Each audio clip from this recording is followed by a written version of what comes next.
I am super excited to be here today with my kind of new friend, Josh Lax. He is a nibmeister. So basically what we do as nib grinders is we make cuts to take off parts of that ball, to reshape it. Nib grinding is really just providing people that alternative to what comes out of the factory. So Josh has brought with us his model of a nib, which I was admiring earlier because it's so dang cute. Yeah, and so you're like, I love this pen, right, except I hate using it because it's scratchy. Oh my God, yeah. Well, there is a solution to that. Basically, you need to just reshape that area of the nib so that when the nib makes contact with the paper, it's not digging. Just like a chef respects the product, like we're trying to do the same thing. Yeah, so I just wanted to ask you, Josh, what are some pens that you use and that you think are cool? You sound like you see a lot of pens, obviously. Yeah, I do. It's actually like I'm very lucky in that way.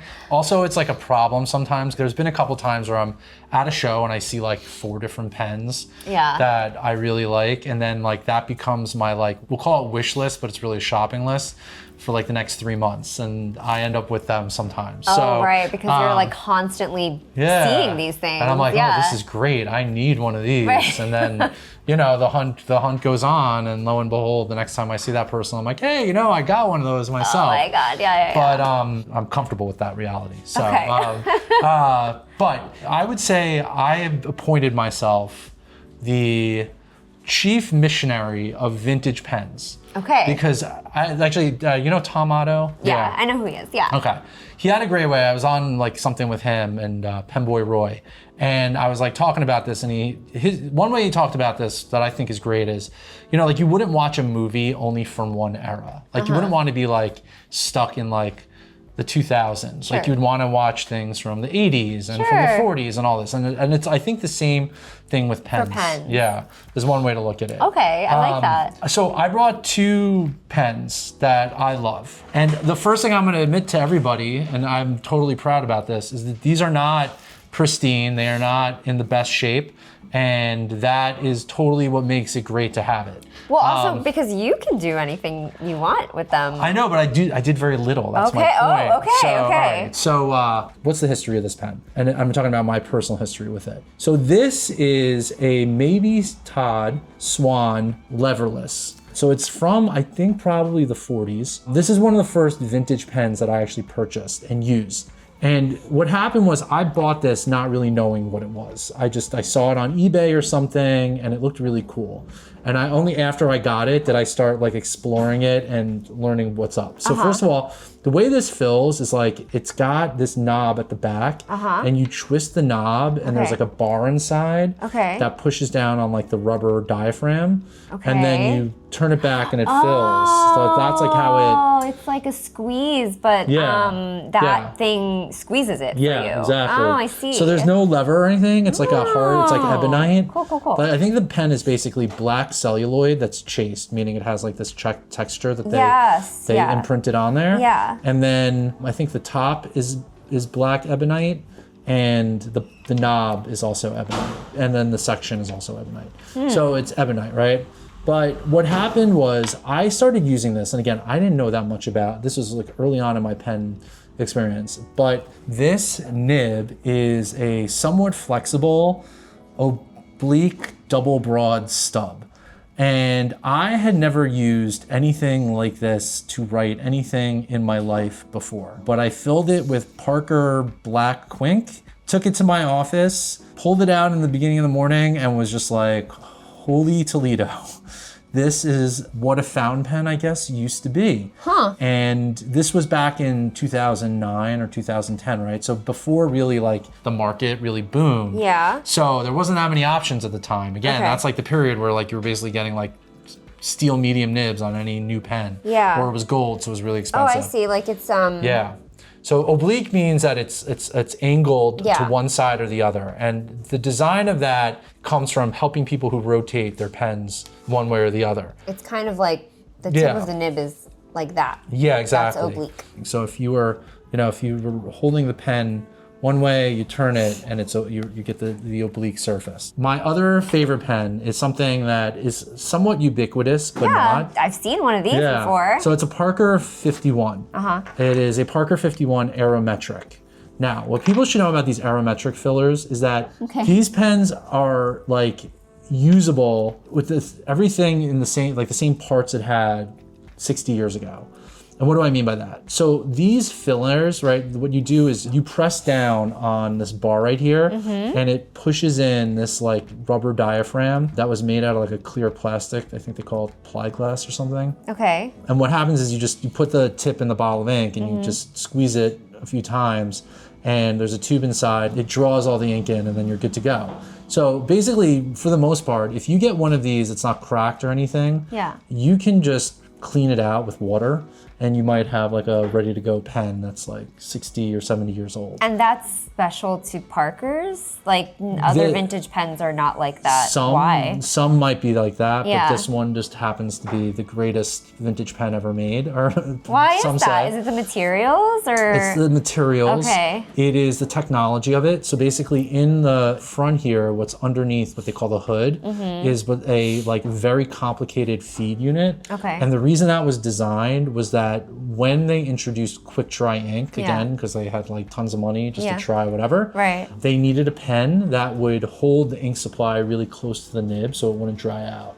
Oh. So they created this thing, but what in turn, no one uses the quick dry ink. I don't even know if the quick dry ink was really successful in any meaningful way. Yeah. But what happened was they created this pen that just happened to like be able to last really durably forever. And not forever, who knows when they will all fall apart and explode, but all at the same time. The experience has been that these things are very durable and very user-friendly, like right off the bat. That's so interesting. Yeah. Yeah, like, no wonder. Okay, because no wonder I see them all the time at pen shows. And it's probably the most popular vintage pen, the most common these days, right? Yeah. Because they've like just withstood the test of time. Yeah, so they've withstood the test of time.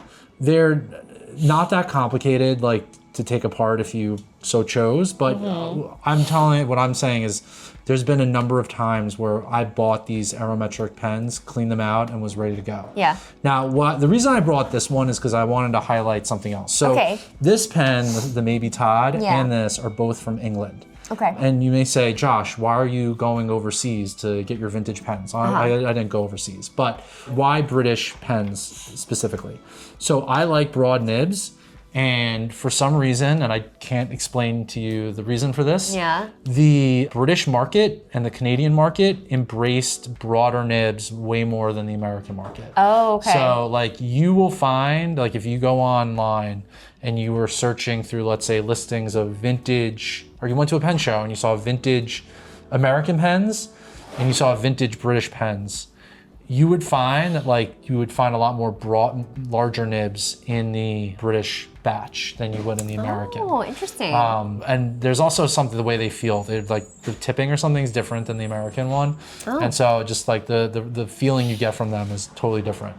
So the other thing I would say about these two that we're looking at is, again, they're not like in pristine condition. Like I was not looking for the finest example of this particular Mabie Todd. You know, and the cap on the Parker is a little dinged up and there's like a stain on the like side of the pen, right? So all of that's there, and I tell you, like, I don't care. It's just like, because to me, I'm not buying it because I'm, you know, I buy a lot of pens, but I got these because I wanted to write with them, and I wanted that experience. That, you know, like these things can never be made again because the factories were shut down, the equipment was sold off. You know, we'd only be imitating, which, you know, we can do, but it just like the experience with these is so different. And so I don't necessarily look at them and say, okay, like if I'm gonna have it in my pen pouch, like it's gotta be perfect off the bat. Like I'm okay with scuffs, stains, dings, loss of things. Like it just, you know, and that's how you know actually the pen had a life too, because someone carried it around. That's so cool. Know. That's true. So that's why I chose these two, because they are like examples to me of everything I love about going on the hunt for vintage pens. The last thing I just want to make a pitch to the public about. Oh my gosh, okay. So you saw me using this earlier in the video. Yeah. So this is a Wahl Eversharp pencil from the 20s, okay? It's so beautiful. Yeah. Are these one of the things when you twist out, right? Yeah, so there's a pattern in the metal. So this is a sterling silver plated pencil. It's not solid. You can kind of see it. I think maybe if we want to show the pattern in the pencil, this might be, I can see it. Yeah. But this might be a better camera for that. So yeah, I think it's picking it up now. This pattern is what you're talking about, Josh. Yeah. So it has a little bit of like a tactile experience. And this is like, at this point, 100 years old, what we're holding, right? But like the lead comes out. There it is. So the lead is out, it can work. Oh, okay, it's twisting This literally came in the mail, this is why I brought it. It came in the mail yesterday. It was $20 on eBay. Brand new. And it still has the lead that whatever was in there. Do you twist it back this way? Yeah, so actually, this is what makes these things kind of incredible. So what happens is, there was a system where, yeah, so this is mostly empty, right? So what would happen is, this thing would only extend a certain length. Hold on, wait, here we go. And the reason for that is basically, so this is the inside, this is all there is inside the pencil. It's empty, like, other than that, other than the lead being in there. So this thing pushes the lead forward. Oh, okay. So what would happen is it slides back, and then it's got these grooves, right? And those grooves go into the threading on the inside of the pencil. Okay. So what you would do is you could put the lead in whichever way you want, but this would get screwed in. And so if you had full lead, this thing would not screw in very far. So when you pulled this out, it would only go to here. And the gimmick of it was that this would indicate to you how much lead you had left in the pencil. So I see. Yeah. How cool. Yeah, and they have like these fun little crown things. And they're, they're like a decent size. And, if you're like a pencil person, you could write with a 100-year-old pencil. That's you can get cool. lead that fits Is it like so. 2 millimeter?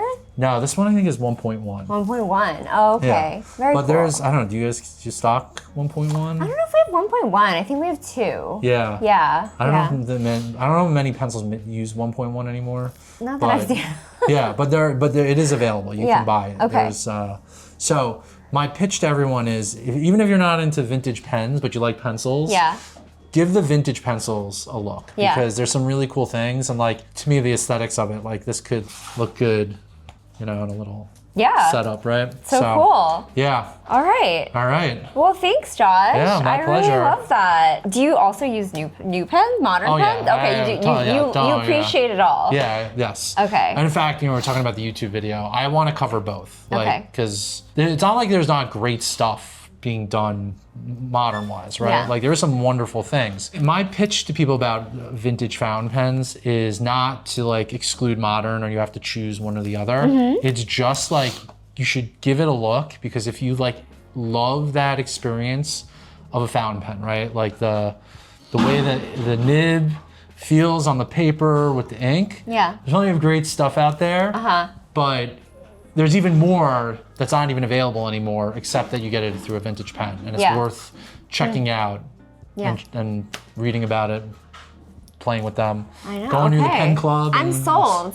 All right. I'm sold. I would like you to teach me more. All right. Happy to do so. Okay. I would love that. Okay. Well, yeah, I think that's about it for this video. I really hope that anyone who's watching has learned a lot about nib grinding and vintage pens, and hopefully this kind of makes it a little bit more accessible for you to try and get some nib work done or explore a pen show in your area, wherever you are. Be sure to check out Josh's YouTube channel, which we will link below, Uncapped. Yeah. It's a great name. Thank you. It's a great name.